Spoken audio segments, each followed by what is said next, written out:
Hello, folks, and the first portion of the axial skeleton tour is going to be all about the skull. Now, the skull is this complex bony structure, so we do make sure we break it up into two categories. The first category is going to be cranial bones. The second category is going to be facial bones. So cranial bones are going to surround and protect the brain. So they're literally the bony house for the brain. Okay, so we're going to be getting to that first. Then we'll get into facial bones, which are the complex 3D structures, kind of like little puzzle pieces to help us give structure of the face. We'll get into those next. Now, associated bones and cavities and sinuses, although we won't go into too much details for these, we will be talking about a couple of them here and there. With associated bones, these are going to be bones that are not a part of the skeletal, or excuse me, not a part of the skull itself, but they have functions that are related to the skull. So, for example, these are going to be bones used for hearing, which we won't get into until we talk about the special senses. And then we also have bones used for swallowing, which we will briefly talk about, which is going to be the hyoid bone. Okay, now the function of the hyoid bone is going to, again, be involved with swallowing and also be a base for the tongue itself. And so you will see this bone in your neck, but it's not attached to anything, it is floating. Okay. Now, the last thing we're going to focus on when it comes to the skull is going to be cavities and sinuses. And these are just spaces in the skull. All right, so just think of your nasal cavity, think of your orbital cavity or your eye sockets. And then, of course, you can think of sinuses like the space inside of bones where, again, you can have a lot of mucus that gets clogged up. So if you think inside of like your, so if you're thinking about the sinuses that are part of your forehead, which is going to be your frontal sinus, then yes, you can have sinus headache that's associated with that. But as we know, when it comes to anatomy, it's always going to be about structure, function, and location. So location is clear, right? The skulls are part of the axial skeleton. The structures we're going to get into when it comes to each of the bones we're responsible for. Now, the function of the skull is that they have many functions, right? Here's how I break it into 5. And also, again, all this information is coming from your textbook. So just keep that in mind. It's not something I'm recreating to be like, oh my God, look how amazing I am. No, this is about realizing that you can connect with the information just like anyone else does because it's provided for you.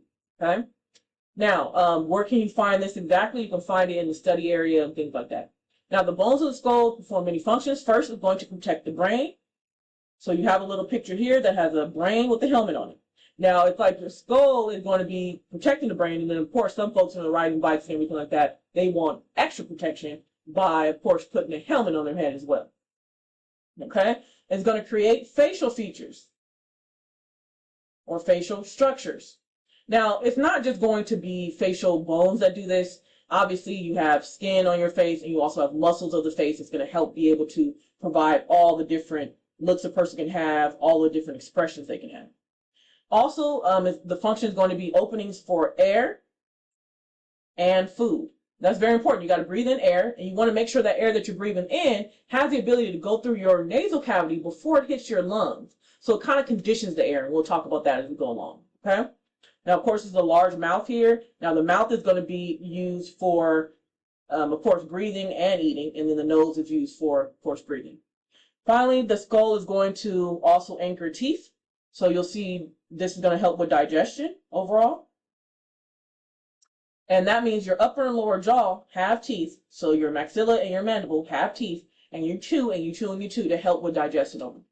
And then finally, it's going to, not really finally, but as far as our categories, it's going to house the special organs. Okay, we're talking about the skull. So what are the special organs? We have eyes, we have a nose, and we have ears. And of course, these are all the things that help with our senses and help us understand how we experience the world. So that's just how we're going to start off when it comes to the skull. Now let's go ahead and get into our first grouping, which are cranial bones. The cranium is made of 8 bones, and they're connected by sutures. So sutures are basically immovable joints. This is what we get into for chapter 8. They kind of interlock the different types of bones of the actual, different types of cranial bones. They kind of interlock them together. And you'll see some sutures here. They kind of look like sutures, right? Another thing you'll see is little tiny irregular bone called suture bone. Because sometimes these sutures need a little anchoring. Those little suture bones are like going to help with the connection between bones. And these are very, very firm and strong connections. That's where we have that interlocking. Okay, folks? Interesting part.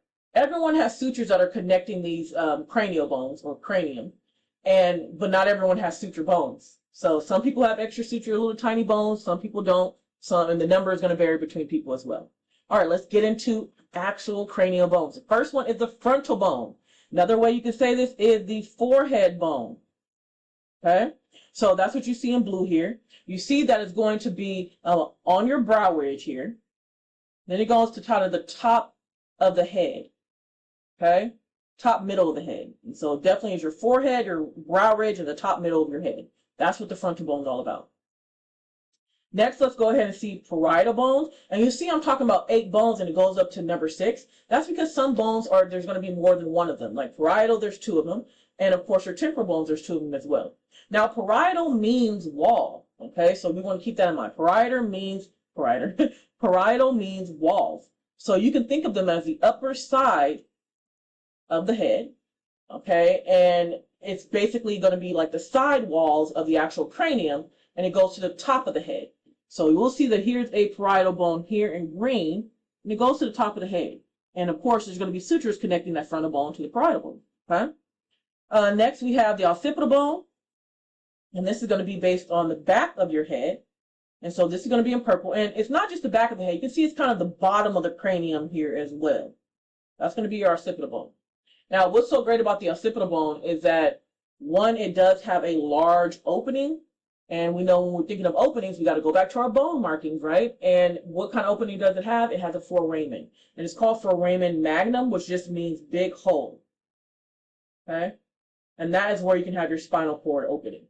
Now, I want to show you what each of these bones look like on a skull that is not color-coded.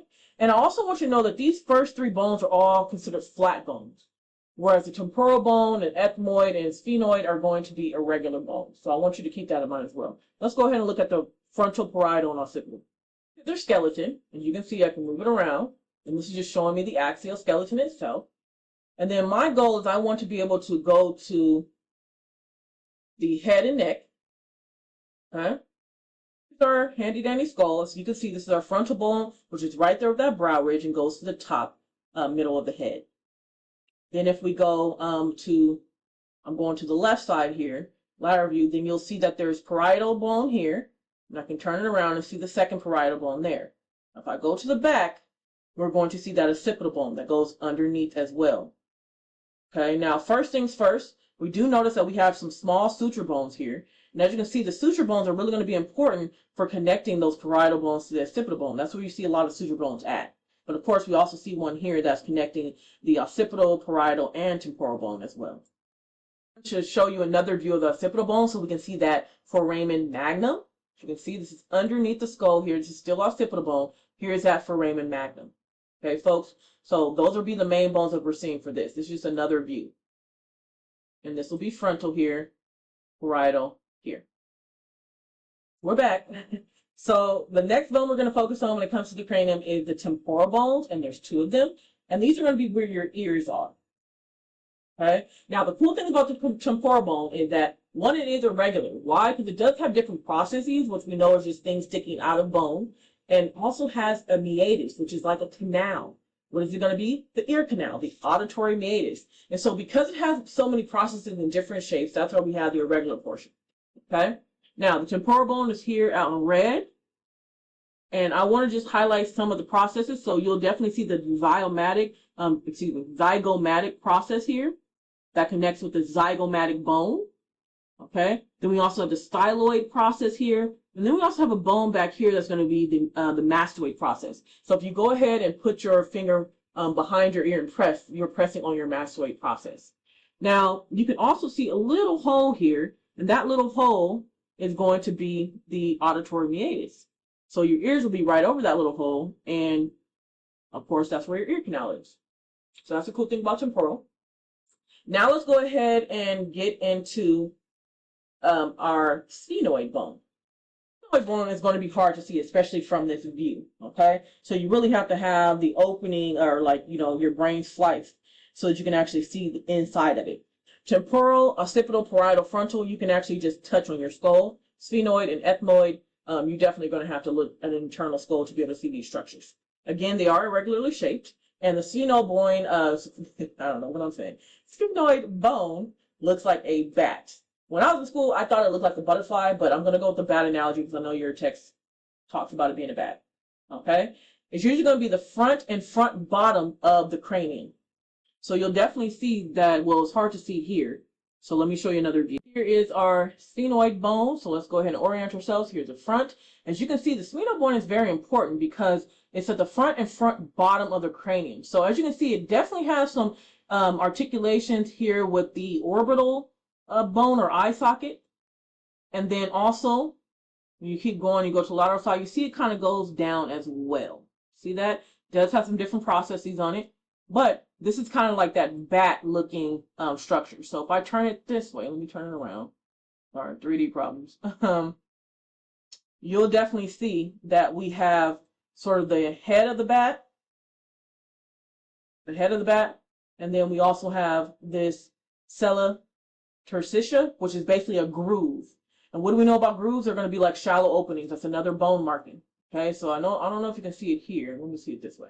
Yeah, there you go. You see how there's like a little groove in between here? That's where your pituitary gland is going to be.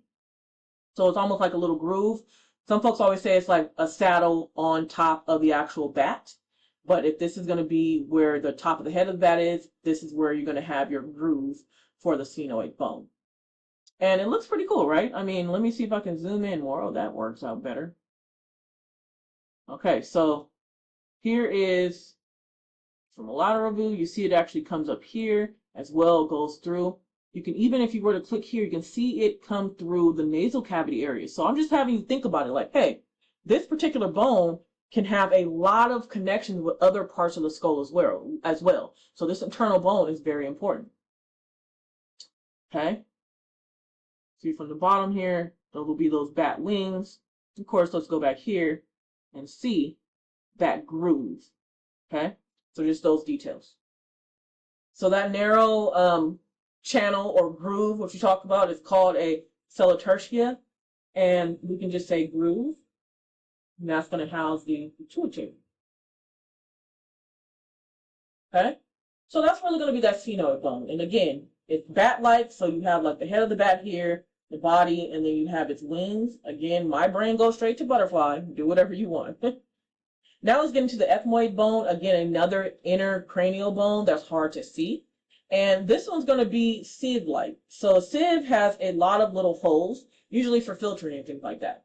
And this is going to be the bone between your orbits and your nasal cavity. So between your orbital cavities and, of course, your nasal cavity. That's going to be an important bone. We'll see that next as well.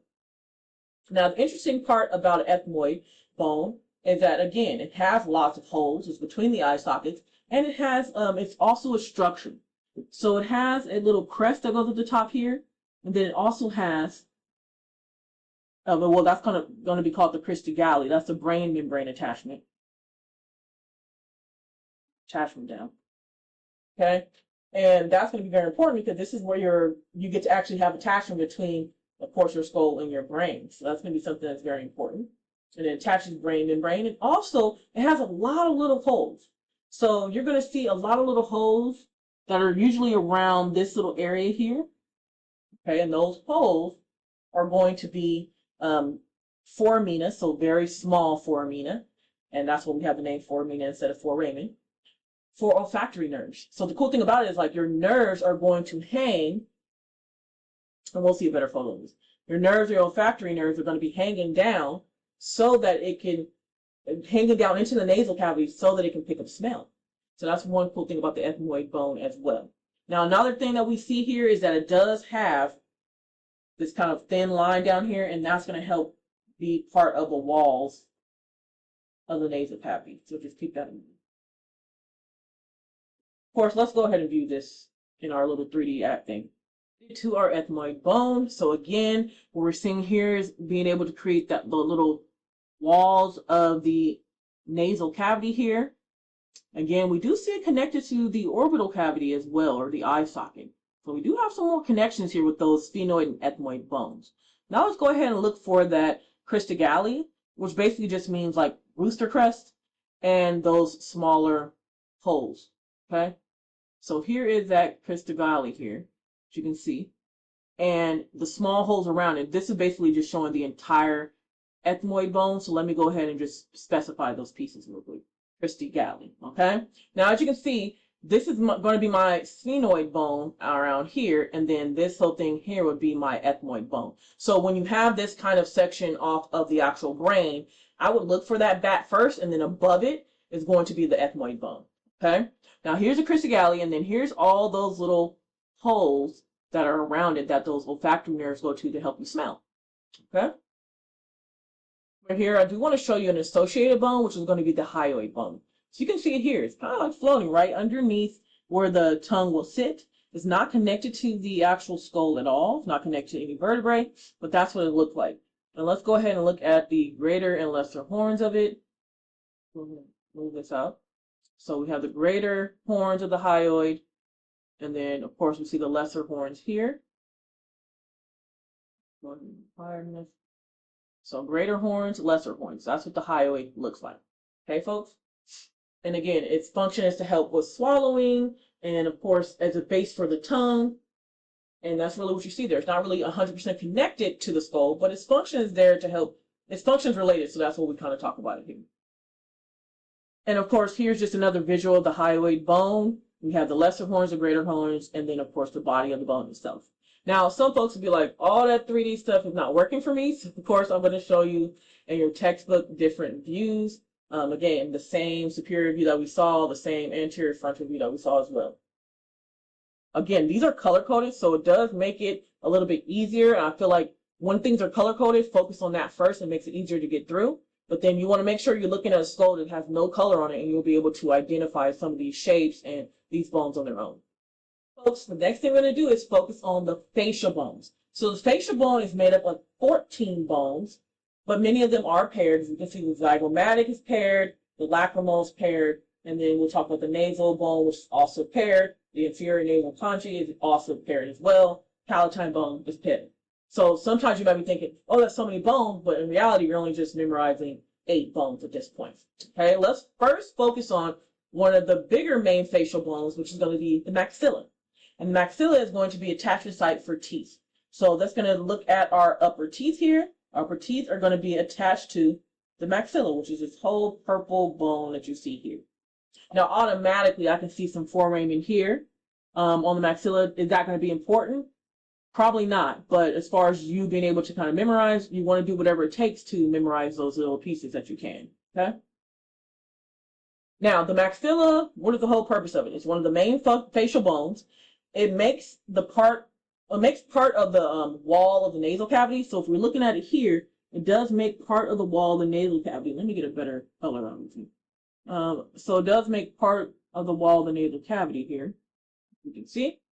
So just keep that in mind. And it also makes part of the orbital cavity. So again, just like that sphenoid and ethmoid bone, we're looking at bones that have relationships with a lot of different parts of the actual skull itself. So just keep that in mind. And again, they're going to hold the upper row of teeth and the front part of the roof of the mouth. Now, a lot of times people are like, oh, that's the palatine bone. But if we look at this view here, we see that that maxilla bone is really going to be the portion that's going to be the front part of the roof of the mouth. The palatine bones is going to be the back part of the roof of the mouth. Okay, and we'll talk about that as we go along. Now, let's go ahead and talk about the mandible. And the mandible is going to be the easiest one for folks to remember, and this just means lower jaw. We have it here in the lower jaw. And of course, it has its own little row of teeth here.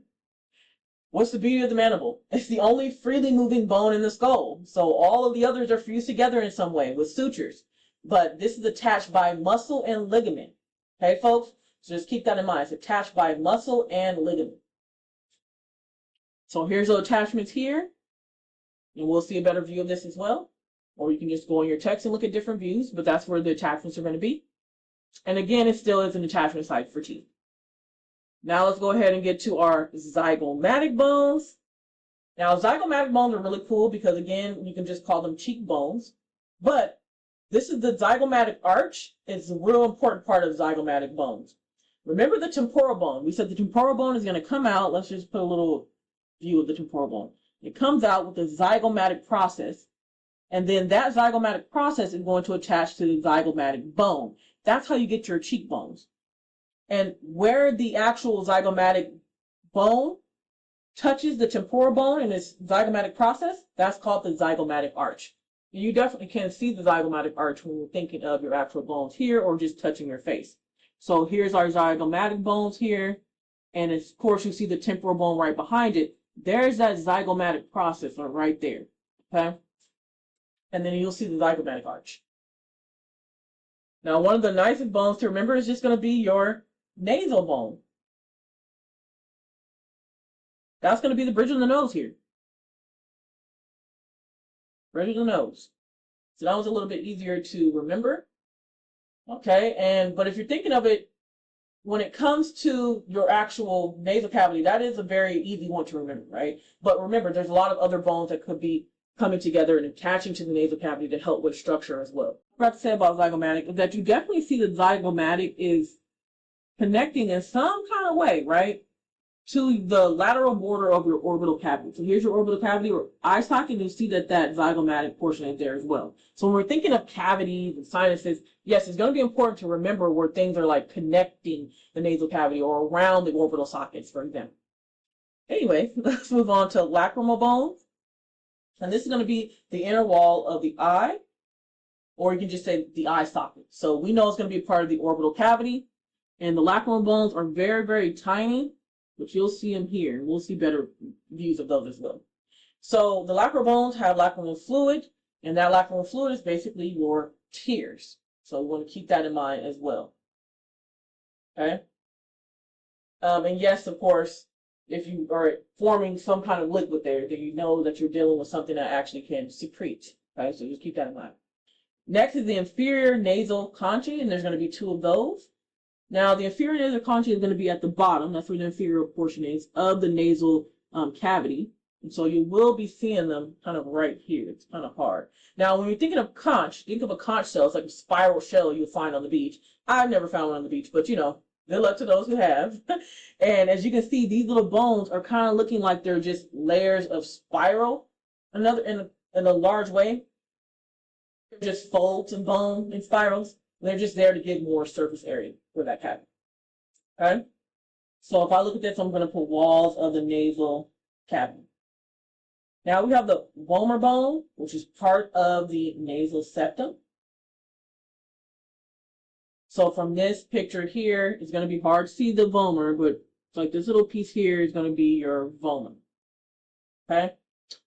Now, when you're thinking of vomer, think of like a fin, shark's fin, if you will.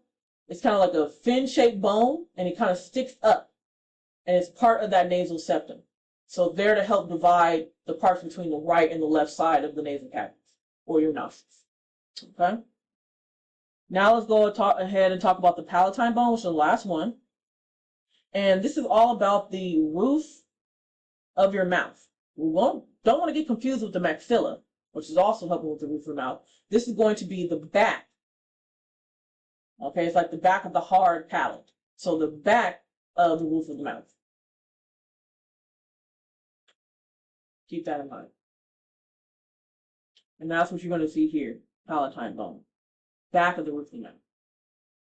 Now, most of the actual palate is going to be maxilla. They kind of curve up as well and touch the inside of the orbital cavity, which we know from maxilla.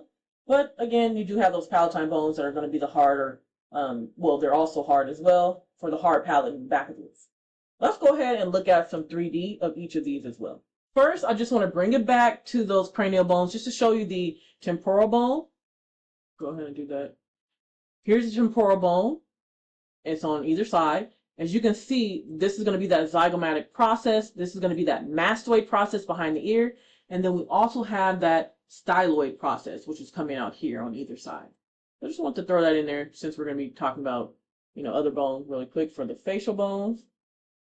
Go ahead and let's talk about our different facial bones. The first is going to be the maxilla. You see how large that is, right? You can see it definitely is going to make part of that nasal cavity or the wall of that nasal cavity. See it part of the orbital cavity. Let me see if we can see it. There we go. The walls of the nasal cavity here. Not nasal cavity. And then we also see it part of the eye sockets or orbital cavity as well. Okay. We also see those good old upper teeth. Let's go ahead and turn it this way like we had before and see that it makes up most of the actual palate or the roof of the mouth. Now, of course, we know the palatine bones are going to make up the rest of the hard portions of the roof of the mouth in the back. Then we have our mandible or lower jaw. So I can show you this view, or you can just see that we have our lower jaw here, our mandible here. But this view is always nice. And yes, we do see some foramen here. Is that going to be important for what we talked about? Probably not, right? No. So you need to find other ways to remember. I always say it's the part that gets to move, right? So just keep that in mind. We do have the lower row of teeth. And then as we can see, these are going to be the areas for the mandible where you're going to be attached by muscles and ligaments to allow it to move. Okay. We have our zygomatic bone. Again, we know the zygomatic bone is going to be creating the zygomatic arch when that zygomatic process of the temporal bone connects to the zygomatic bone or our cheekbone. We have one on either side, you can see. Again, the zygomatic process of the temporal bone is going to connect with the zygomatic bone, create that suture in between, and that's where we get that arch. And we can even go down in this area to show you exactly what the arch looks like. So you see how this is kind of coming out in an arch? That's going to be that zygomatic arch. Okay? To show you the nasal bone. And so you might be thinking, well, why do we have it looking like this? Let's go ahead and change. Here's what the nasal bone looks like. But I want to show you how much support the nasal cavity gets. So we have the nasal cavity here, and again, we have a lot of other bones of the face that are going to be connected to that nasal cavity, and we'll talk about that as well as we go along, just to help you with some little bit of memory tools. And you can see how it's actually supported in a lot of ways. Okay. We also have that nasal septum. There we go with that nasal bridge in the nose or nasal bone. Okay. Next is going to be our lacrimal bones. Again, this is where we are going to be helping us produce tears with extralacrimal glands. So yes, we have our nasal bone here. We have our orbital socket. So you see the lacrimal bones are within the orbital socket. There you go. And of course, they're also going to help with being sort of an inner wall for these eye sockets. You can see here. Another little inner wall to help with the piece of the eye socket. Now you might be like, there's a lot of other pieces in there. What are they? That's what we're going to be getting to as we go along next. All right, and next we have our inferior nasal conchae. Again, it's going to be hard to see like these beautiful like spiral layered bone, but at least you'll know where they are. So you see the nasal bone here, then we have the nasal septum, and then inferior means below. So we're looking at below that overall nasal, well, at the bottom of the nasal cavity. That's what we're thinking of. And this is where our conchae is. So you see how it kind of just curves through there, curves through there. So we're going to turn it around here. You can see it kind of goes through as well. That's where our inferior nasal conchae are. Now, of course, if we're talking about the septum, which is next, that means we can also show the piece of the septum here, which is going to be the vomer. And the vomer is going to be a piece of that nasal septum. So let me show you that. So we have the vomer. As you can see, it doesn't just go into one little piece. It goes up as well. Okay, so that means the vomer is going to probably be very important as we go along. Let me get another view of this. There we go. So you see that vomer, yes, it's a part of that nasal septum. At the bottom, doesn't go all the way up, but it does go back. And that's going to be another thing that's going to help the septum be able to be separated left and right. Finally, we have our palatine bones, and we know we have two of them. So again, we have our maxilla that's going to make up most of the actual palate of the roof of the mouth. And then, of course, in the back of the roof of the mouth, that's where we have our palatine bones. You'll see one here, and you'll see one here. Okay? Another view. So here's the roof of the mouth. That's our maxilla. Then we have one of our palatine bones. We'll go ahead and see this view here. That you can see is going to make up the structure that's going all the way into the back of the actual roof of your mouth. Okay, folks? Now, again, if you didn't like the 3D stuff, of course, your textbook has the same information. Okay? You see your vomer, which is part of your septum, going all the way back. Okay, just like we talked about. You also see your palatine bone as well, going back. This is going to show it go through, but it does go back. Maxilla is part of most of the roof of the mouth. Those detailed as well. Now let's talk about the cavities of the face. And this is where we're starting to really understand how all those bones start connecting to help form these overall spaces or cavities of the face itself. So you can look at this photo from your text, which is showing you the cranial cavity where the brain is housed, the orbital cavity, of course, which is going to be where your eye sockets are, the nasal cavity, and then also the oral cavity of the mouth. Okay, folks? We're going to focus on the nasal cavity and the orbital cavity. Now, how do we create a cavity? Cranial and facial bones come together to form these functional cavities. So we're going to focus on the nasal cavity first, and then we're going to talk about the orbital cavity. All right. Now, first things first, the nasal cavity is going to be your nose hole. Now, that means these are going to be the hole in your nose. So, of course, you're thinking of hole in your nose. You're like, I'm breathing in right now. How does this all come together? How does this nasal cavity come together? Then this is what we're going to talk about.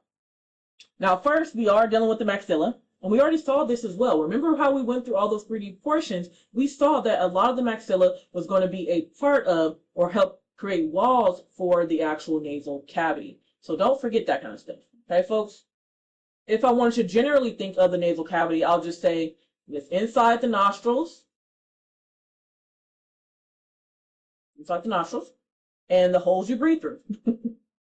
Holes you breathe through.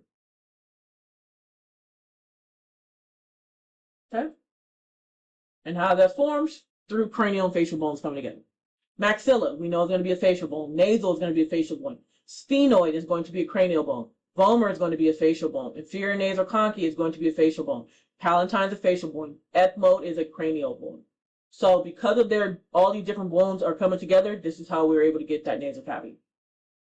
Now, the same functions are going to be important. So we already know that the maxilla is going to help with nasal as well. Also going to help with the orbital cavity, because I see the maxilla is really large, so it does help with not only the nasal cavity, but also the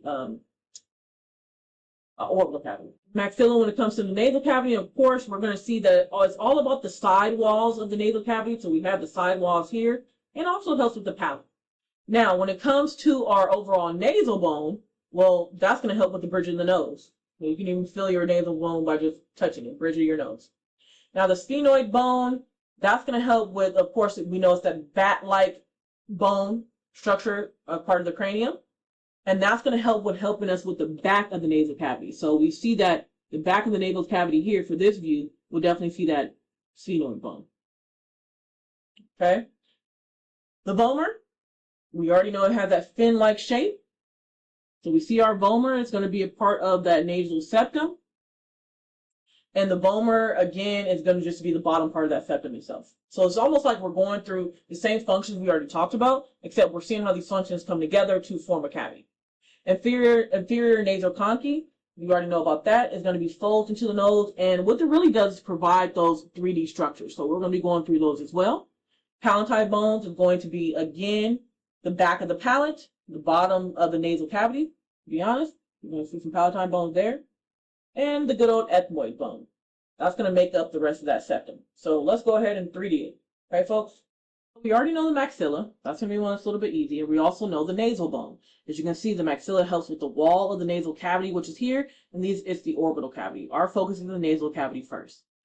You can even see down here, we have our inferior nasal conchae, and of course, our vomer bone right here that helps with the base of the septum.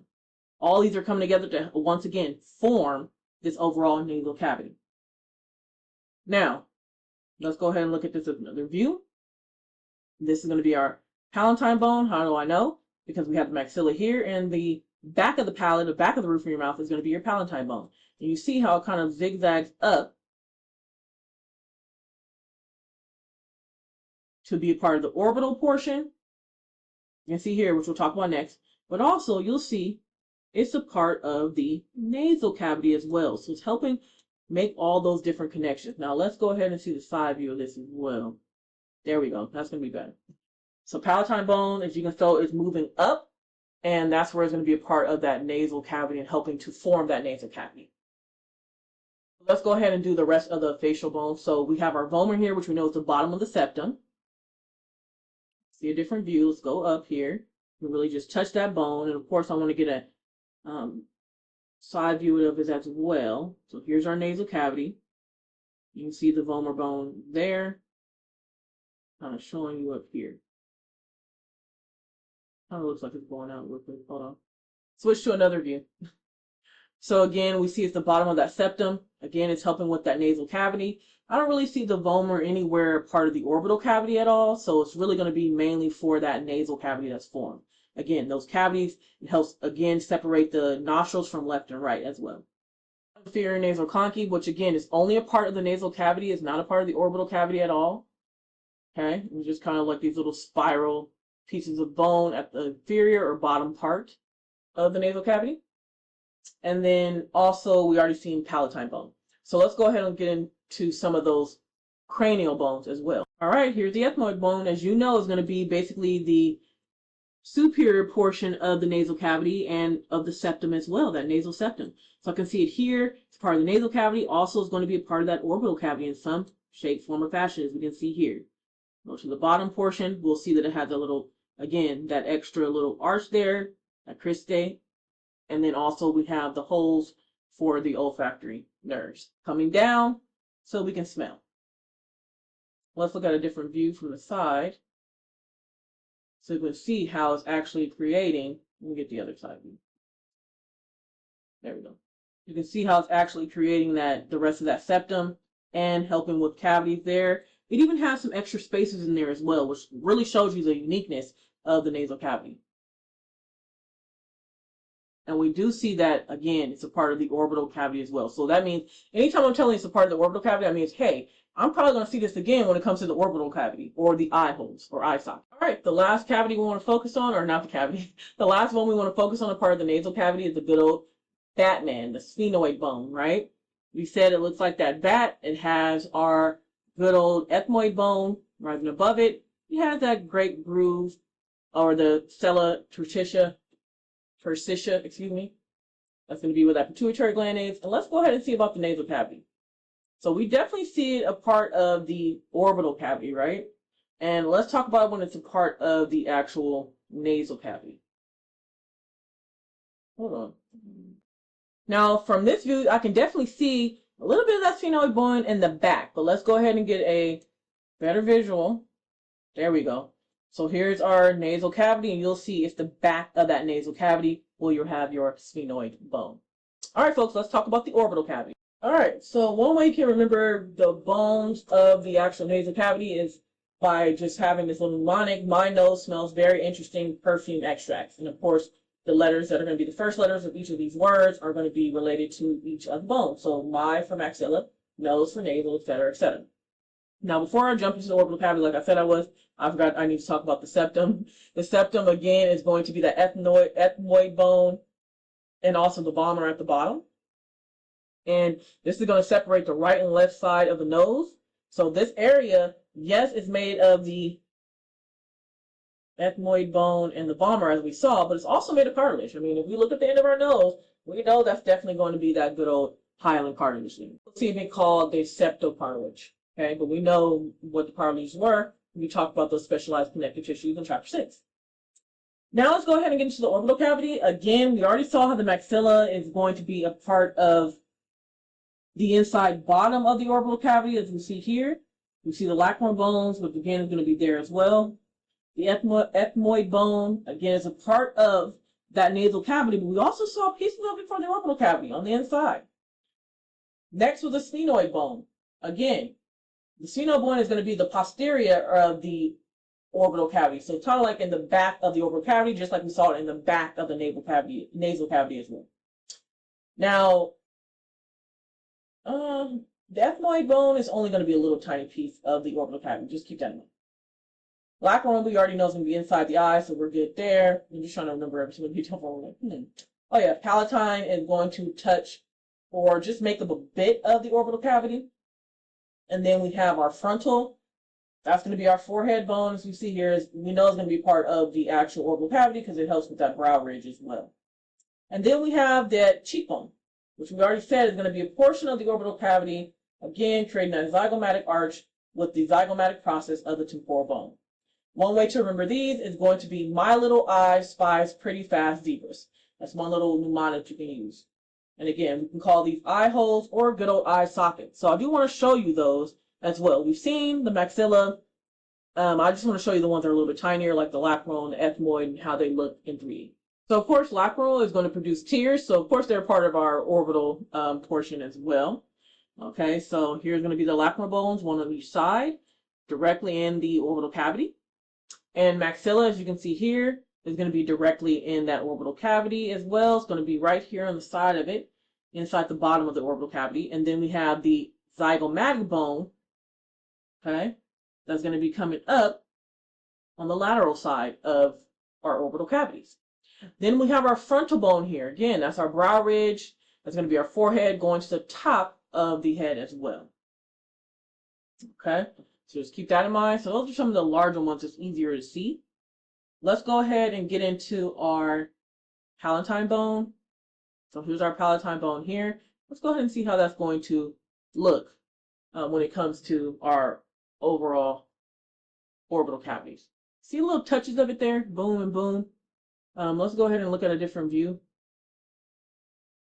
We want a different view. Let me go to the other side. There we go. So here is our orbital cavity here. We see the palatine bone is kind of going up towards it. It's a really, really, really tiny piece of it. So we want to keep that in mind. So it touches it, but it makes up a bit of it when you're thinking of palatine.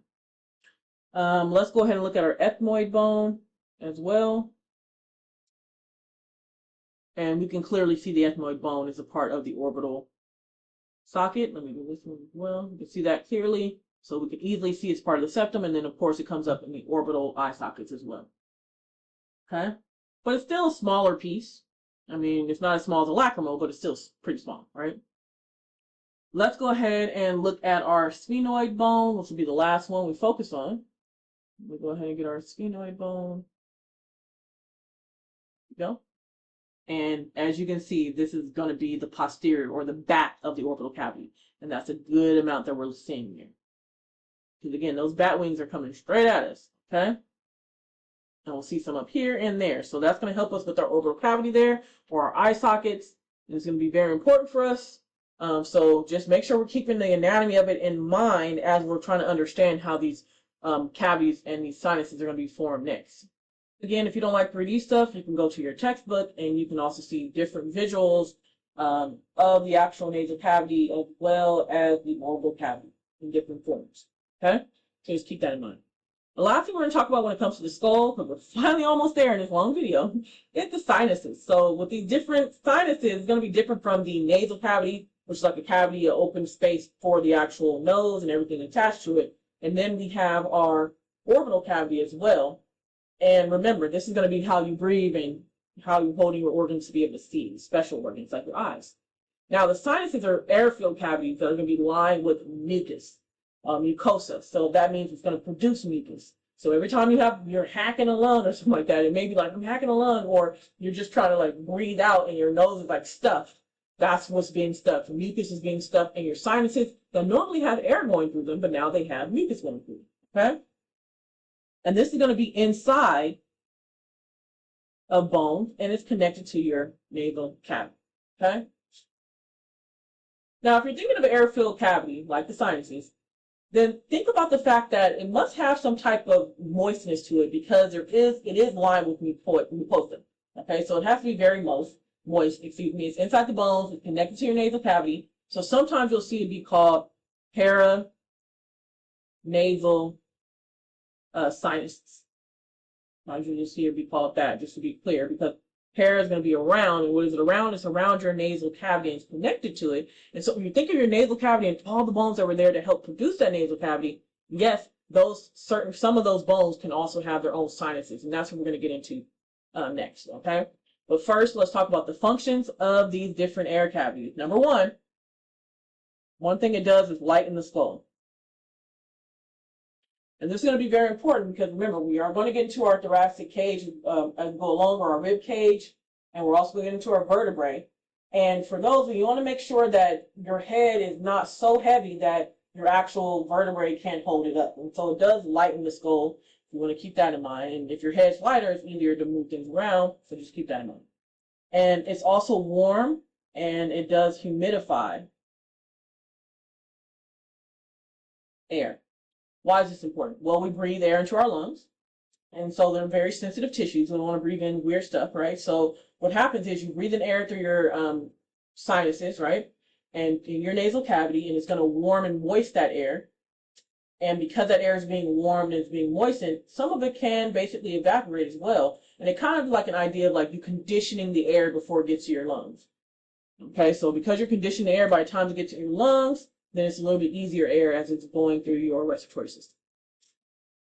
Next, it also enhances vocal resonance. So, for example, if you're talking on the phone, I'm like, yada, yada, yada, it's easier to understand me. But if I'm talking on the phone, I'm like, yada, yada, yada, because I'm like stuffed up and I'm sick, it's going to be harder to understand, right? So that's what we think about there.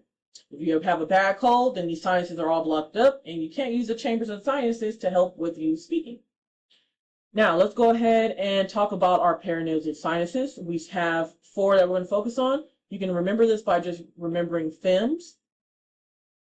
F is going to be for frontal bone. So yes, our frontal bone here, our good old frontal bone that has